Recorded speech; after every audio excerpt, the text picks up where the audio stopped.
जिंदगी की सबसे बड़ी चुनौतियों में से एक है गहरे दुख और पीड़ा को सहन करना। यह कहानी एक व्यक्ति की है जो अपने जीवन की कठिनाइयों और दुखों से जूझते हुए एक नई दृष्टि की खोज करता है। यह कथा एक ऐसी दास्तान है जिसमें दुख की गहराई, संघर्ष और अंतर्दृष्टि का मिश्रण है। एक छोटे से गांव में एक गरीब किसान रामू अपने परिवार के साथ रहता था। उसके पास एक छोटा सा घर, एक बगीचा और कुछ बकरियां थी। रामू और उसकी पत्नी सोनी के दो छोटे बच्चे थे, एक बेटा अजय और एक बेटी रीमा। रामू के जीवन की कठिनाइयों ने उसे हमेशा संघर्षशील रखा था, लेकिन उसने कभी हार नहीं मानी। रामू का दिन खेतों में काम करने से शुरू होता था। वह सूरज की पहली किरण के साथ उठता और अपने खेतों की जुताई करता।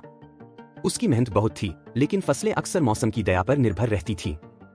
कभी अधिक बारिश होती, कभी सूखा पड़ता और कभी कीट फसलों को नुकसान पहुंचाते। फिर भी रामू ने अपने परिवार को संतुष्ट रखने के लिए दिन रात मेहनत की। समय बीतता गया और रामू की जिंदगी की कठिनाइयां बढ़ती चली गईं। गांव के पास एक नदी थी जो एक अच्छे वर्षा के समय में ही पानी से भरी रहती थी। लेकिन पिछले कुछ वर्षों से बारिश बहुत कम हो रही थी और नदी की धारा सूख चुकी थी। रामू ने बहुत प्रयास किया, लेकिन पानी की कमी के कारण उसकी फसलें लगातार नष्ट हो रही थीं।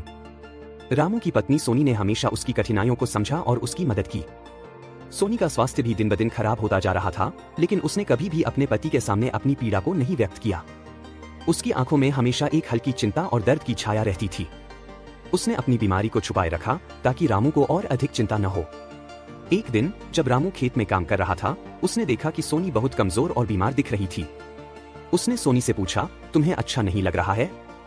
क्या तुमने डॉक्टर को दिखाया? सोनी ने कमजोरी और थकावट के बावजूद कहा, मैं ठीक हूँ, बस थोड़ी थकावट है। लेकिन रामू को उसकी बातों से संतोष नहीं हुआ और उसने सोनी को इलाज के लिए पास के गांव के डॉक्टर के पास भेजने का निश्चय किया। डॉक्टर ने सोनी की जांच की और कहा, यह बीमारी बहुत गंभीर है, इसका इलाज समय और महंगी दवाइयों की आवश्यकता है। रामू के पास इतनी धनराशि नहीं थी कि वह इलाज करवा सके। उसने अपनी सारी जमा पूंजी को सोनी के इलाज में लगा दिया, लेकिन बीमारी की तीव्रता के कारण इलाज नाकामयाब रहा।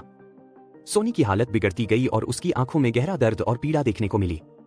एक दिन उसने रामू से कहा, मैं जानती हूँ कि तुमने सब कुछ किया है, लेकिन अब मुझे लगता है कि समय आ गया है। रामू की आंखों से आंसू बहने लगे और उसने अपनी पत्नी की पीड़ा को कम करने के लिए और अधिक कोशिश की, लेकिन सब बेकार हो गया।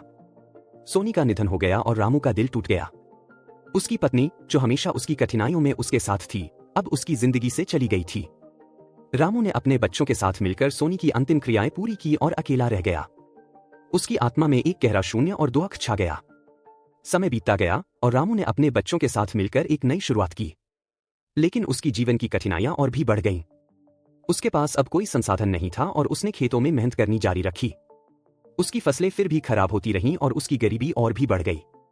एक दिन जब रामू खेत में काम कर रहा था, उसने सुना कि महात्मा बुद्ध गांव में आ रहे हैं। महात्मा बुद्ध की उपस्थिति ने गांव में एक नई आशा की किरण जगा दी थी। रामू ने सोचा कि शायद इस महान संत के पास उसके दुखों और पीड़ाओं का कोई समाधान हो। रामू ने महात्मा बुद्ध से मिलने का निश्चय किया और दूरदराज के जंगलों और पहाड़ों से होते हुए अंततः गांव पहुंचा। महात्मा बुद्ध एक छोटे से मंदिर में प्रवचन दे रहे थे।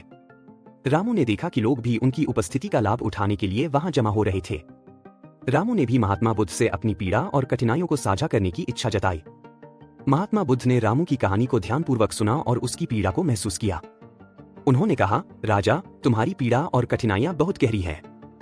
तुम्हारे जीवन की कठिनाइयां और दुखों ने तुम्हें गहरे दर्द का सामना कराया है।